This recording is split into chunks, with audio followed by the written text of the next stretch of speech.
What's up guys, Sloth here, and it's time for the new patch. As usual, we're gonna go over the guards real quick, the skins and stuff, and then go right into the balance changes, which I think are, as usual, the most important ones, and the one I have to say most on. Okay, looking at Susanoo, how he's apparently pronounced. Quick look at his base skin, pretty cool, I like it a lot. We will go into the abilities, why not? So, we got the passive, Swift as the Summer Storm. For each trained ability that has cooldown, Susano gains bonus movement speed. Speed per stack, 4%.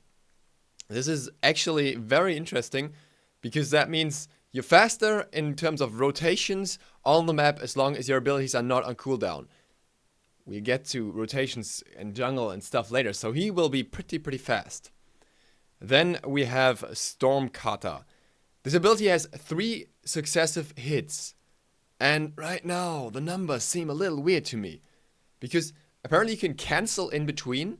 Meaning you can dish out auto attacks in between the abilities. And I'm not sure if you can attack cancel, but I think you can. And you have a cone attack first with 90% scaling. Then a circle attack with 90% scaling. So you can hit multiple enemies with both. And then you have a dash that doesn't deal damage. From what it seems at least. But it looks really dope, it's really cool, it's really fun, but it seems like a lot of damage. It's 180% scaling.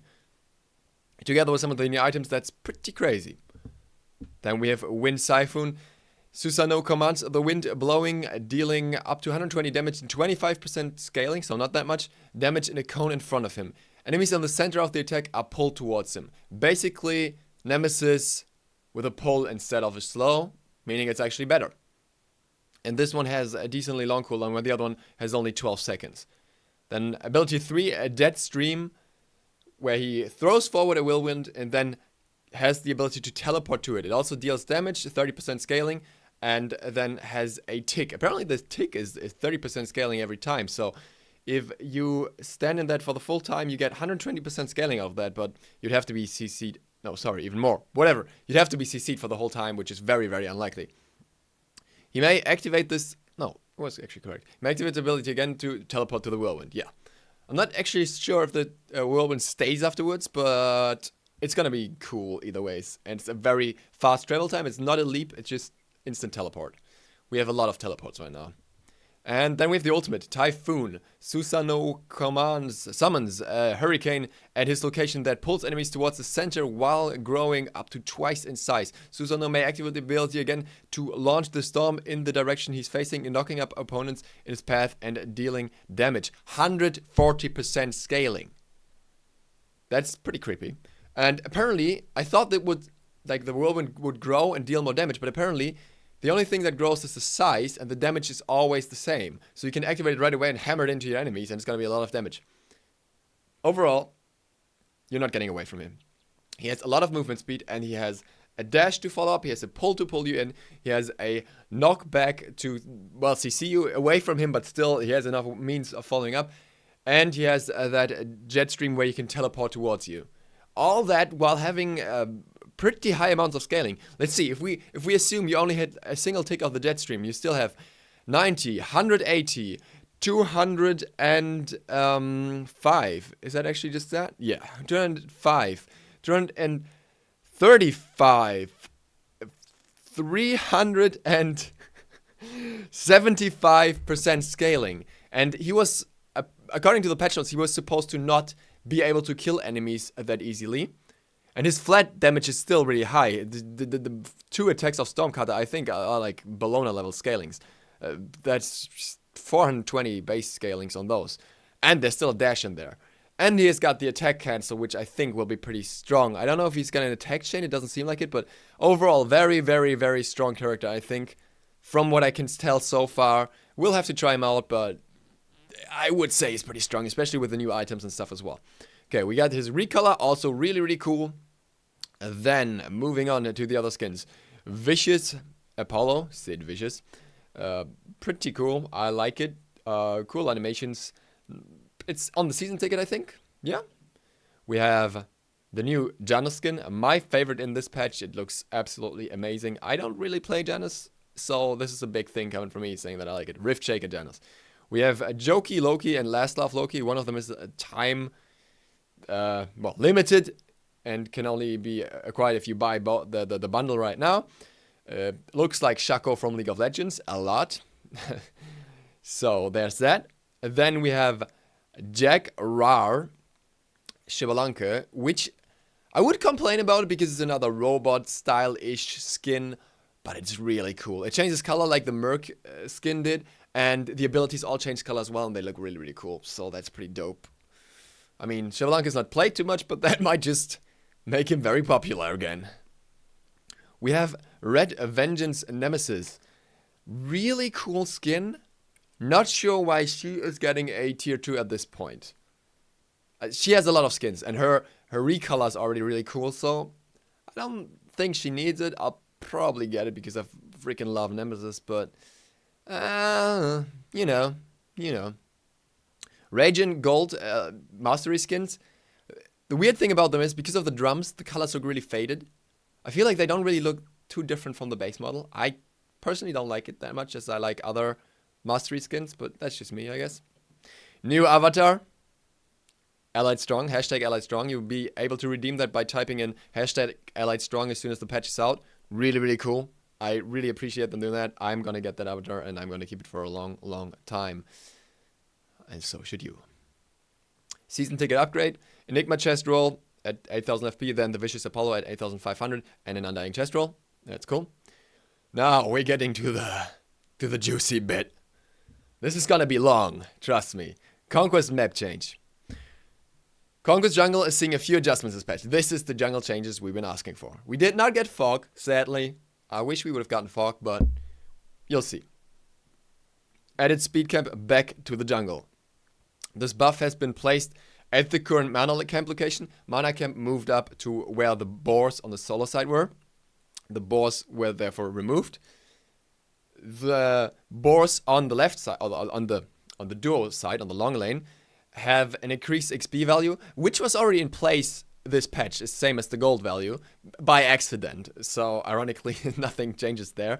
Fire Elementals now give 45 XP and 30 gold, which they nearly get, like, they gave 50 XP after the patch accidentally as well. So, those changes are actually nothing too new. The new thing here is the blue buff being moved. Move the back Harpy camp back to its original location from Season 2, like further back in the map. Back Harpy respawn time adjusted from 110 seconds to 80 seconds. Boar respawn time adjusted from 110 seconds to 180 seconds. You cannot just go out and clear boars and come back that often as Hoyinimor, for example. But if you do, you still get a decent chunk of XP and gold, so it's worth doing. The back Harpies will spawn a lot more often, meaning the junglers have to rotate out there a lot. What I'm worried about is that this whole thing doesn't actually separate the mid and the jungle. Because, yes, they have the speed buff now, they can rotate more, but there's no incentive not to share. The Bombas masks stayed the same, so why should you even bother? You could just, do everything together still. The way back never mattered in Season 2, people still shared. And the only ones who are actually getting hit by a decent amount are the solo laners. Because now you can't just clear those that single boar in between all the time, because you have to do the blue buff, and early on, most solo laners can't just do a blue buff. So, they have a bit more to keep in mind, to consider. And it will be interesting because the starting rotations might change. You might go from blue to speed, and then contest mids again, because you kind of want your solo laner to have the buff, and you want to have your own buff as a jungler.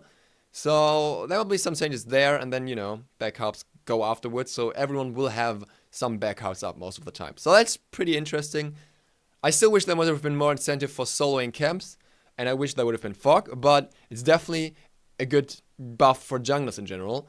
The problem arises with the speed buff, because there are more movement speed items than last season, and you have the speed buff on top of that, and there's more to come. Miscellaneous fixes.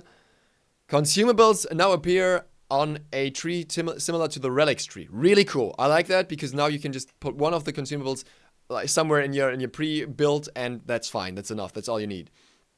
And GM message will no longer be sent as global alerts if you were online for that. That was pretty funny. Achievements for Loki, Medusa, Zeus. Item changes. Bloodforge. Bloodforge is crazy now. Bloodforge gets a massive price increase to 2,850 gold. it gets a massive power increase from 40 to 75 power. Keep that, like, that is a ridiculous amount. 75 power is crazy. It's crazy strong, high, flat power. The old passive is gone. New passive, I think the only one that tops that is Trance, by the way, with mana. Killing an enemy god forges a shield from their blood, which looks really, really cool in game, with health equal to 200 plus 10 per player level for 20 seconds. While the blood shield is active, you gain plus 20% movement speed. Alright, so a bit of Bulwark of Hope in there, an aggressive Bulwark of Hope basically. I don't know what happens if you buy this and Bulwark of Hope and you get both. That would be weird. But overall, I don't see this on Hunters yet, but I might be wrong. There could be something like Hunters building Bloodforge, Odysseus Bow just for heavy attack speed, maybe even Hasten Fatalis, plus Titan's Bane, and just skip like Flat Pen altogether. Maybe, but this is really expensive, keep that in mind. But there are some characters, I asked Merlin on Twitter, so shoutouts here, that could work. We've got Jingwei, who gets the splash, Bloodforge Shield, and, you know, heavy power on that. You've got Scotty, whose color scales insanely well with power. You've got a Willish, who, in combination with Stone Cutting Swords, has a ridiculous amount of power then, high ability damage, so that's the Assassins mentioned. And she's one of the few that can actually benefit a lot from lifesteal, because she deals auto-attack damage. Like Thor, for example, has mainly ability damage, and she deals auto-attack damage as well as ability damage, so that's pretty sick. And Raven, I figured Raven would work pretty well because he has good scalings and he has some defensive stats to keep him alive, and then get that shield on top of them after a kill. That's pretty sick. And Susano, obviously, because he has high power scalings as well, and this kind of could work on him. So, interesting change. I don't know if we'll see it on Hunters. Maybe somebody figures out a cool new build that completely replaces everything. The weird thing here is that they said it will like competed with Devos, and no one even built Devos. Everyone builds RC. And we'll see how it stacks up against RC, because in the end, you get a lot of power, but the passive is only after killing someone. So, well. Gem of Isolation, price reduced, which I think is fair. It felt pretty expensive, 150 gold less. Cool. Hardwood Amulet, 5 magical protection based, not the aura, so yeah, whatever. Hide of the Nemean Lion, fix the tooltip because it said it deals magical damage when it actually deals physical damage. Word of Asclepius. 2 changes. Health increase from 200 to 250. Aura from 20% to 25%, but it doesn't matter. It doesn't matter because mage healers are bottom tier. Hell is down there, Afro's down there, Chunga's a little bit better, but she's not gonna build that, so, you know. And the Rod of Healing gets a little bit of that aura as well, it's not good, not enough. It's good, but it's not enough. Runic Shield, price reduction to 2,150. Same as Witchblade will come later. We scroll down for a sec. Yeah, that goes down to 2,050. But it doesn't matter. Those items are good in theory, but they don't offer enough stats compared to other defensive items. And you're not gonna rush them, and that is lackluster, because especially the attack speed reduction doesn't work like you think it would. It doesn't reduce attack speed by a percentage of the total attack speed the enemy has, but like bonus attack speed is added, it's just subtracted from the base, and that's just not very much. It's not that great, honestly. So I don't think they'll see much more play, and that's why SPL players don't pick up Witchblade, even though they cast it Asgard all the time, while they're not picking up Witchblade. Spectre Armor gets a little visual when it's active, but I don't think you can see it all too well. It's like a little wind, but it's just like, whatever. Stone of Gaia gets an MP5 increase from 10 to 15.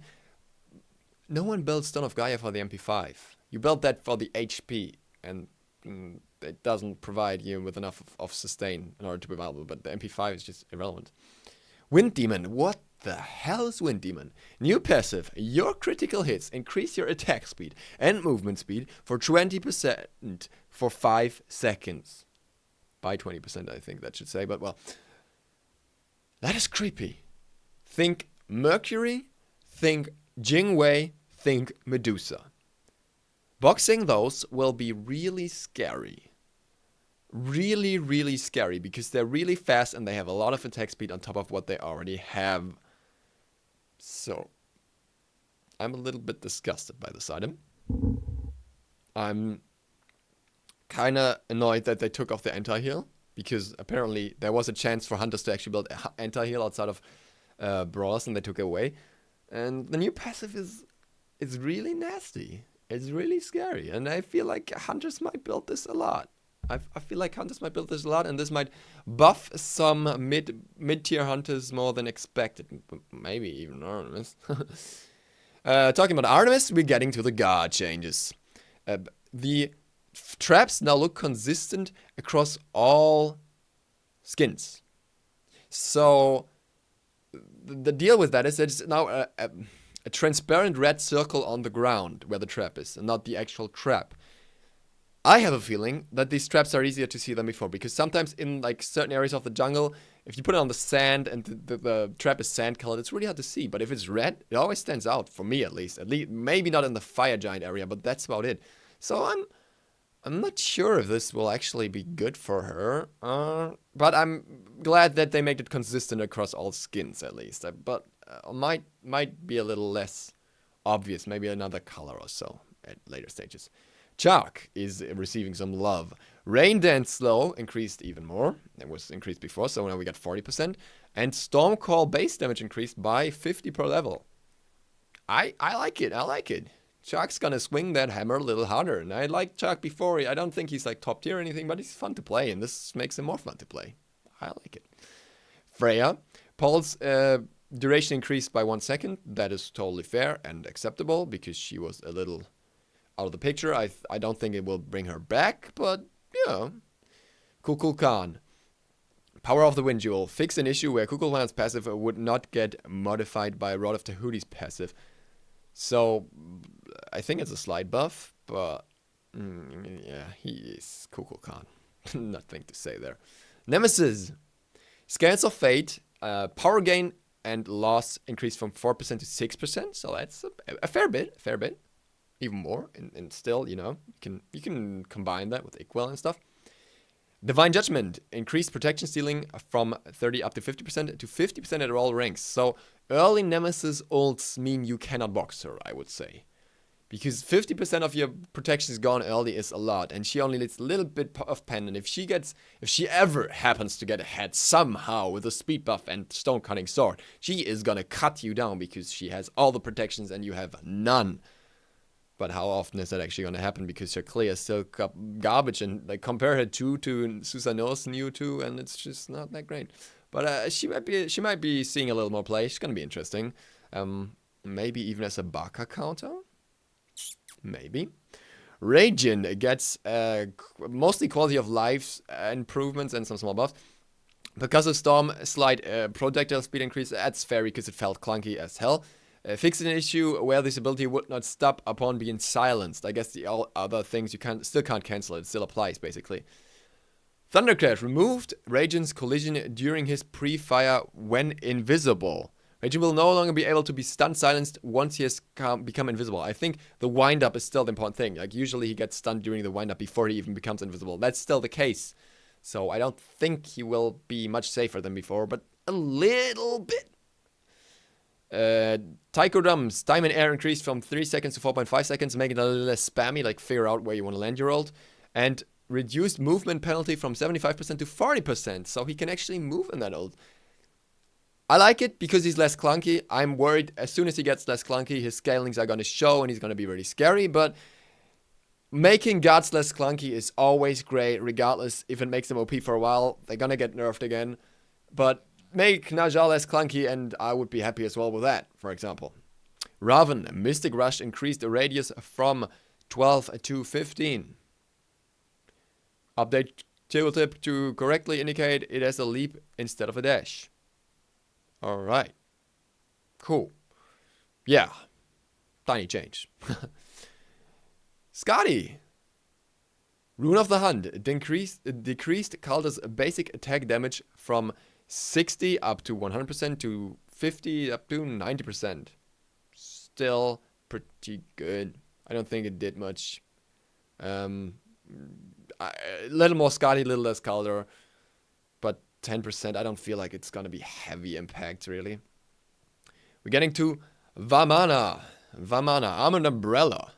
Reduced physical scaling from 100% to 70%. Umbrella Ring. Increased physical power scaling from 40% per hit to 50% per hit. You lose 10% regardless. You have to hit both hits of the Umbrella Ring, which is not that easy to confirm the same damage. But no one built Vimana, or hardly anyone builds Vimana for power. So the difference for him is really not that huge, I think. So it's fair. He was pretty strong still. Xing fucking Tian. General fixed an issue where Jing Tian's ultimate would get stuck on the Doused map. Furious Roar increased duration from 1 second to 3 seconds to 1 second to 4 seconds. Increased dot damage from 4% per second to 3% per second. Decreased, but yeah, you know, makes sense because it's longer. Increased base damage from 70 to 190 to 80 to 210. That's about as relevant as the Silas Crush buff. Like, not much. Hook Slam. His ability now roots instead of slows on the slam hit. The hook, slam, root is back. But Whirlwind of Rage and Steel. Increase casting time from 0.72 seconds to 1.25 seconds. There's no new animation for casting of the ultimate, obviously, because it takes an hour to wind up. His ability now deals 25 to 105 damage, plus 30% per hook, rotation, and throw. Cooldown reduced from 100 to 90 seconds. You know, that all sounds, you know, interesting. Some damage here and then that, blah, blah. Changing at the back a little bit. But 1.25 seconds? How are you gonna hit that on anyone with half a brain? You have time to walk out. If you have more movement speed than him, you have time to leap out. You have time to dash out. You have time to use your Aegis. You have time to use your beats before any of it hits. It's so unlikely to ever land that on anyone that understands how to play this game. It was hard enough to hit it before because the initial one, the first one, that's when it was really quick. But then it became relatively hard. But now, I don't see how anyone would actually hit it. You're just gonna be like, hi, nice ults. You've got some CC immunity for you. That's cool. Bye, I'm going. Alright, well, sorry Xing, but I don't see you being any better than before, really. Maybe with the hook slam. Maybe we're just gonna hook slam all day and pretend that's the ultimate. So, sum it up. Jungle changes. A lot. Cool. I like it. Movement speed. Maybe too much. We got the speed buff and we got so many movement speed items and we're getting some more movement speed items. So movement speed everywhere. Everyone is extremely fast except for the mid laners who are going to get stumped by everyone with movement speed and maybe the warriors. Solo lane is getting an indirect nerf. I like it a lot. Jungle is getting buffs. I like it a lot. But even as a jungler, I may have to say that this may create certain imbalances regarding jungle gods. I have a feeling Mercury could be extremely strong with some of the items because Jibo was not actually much of a nerf to him because he clears faster and stuff. Willish could be extremely strong because she can utilize the items very well. Raven could be really strong. Susanoo could be really strong. Bakasura is still really strong, and with the speed buff he will be even stronger. He has less boars to just munch away now, but still. Baka is out of solo, I would say, mostly. Or back out of solo, so to speak. But he's back in the jungle, even more than before. So, what do we make of this? I like this patch much better than the last ones because a lot of gods and things that have been addressed that I personally like. I feel like a lot of people might be pissed about this patch as well because a lot of things have major changes. This is a big patch. I like that a lot of gods have been touched in various places to make some interesting balancing changes. And that's it for this patch notes review. Pretty long one. I hope you enjoyed it regardless. I thank you for watching, and Duke Sloth out.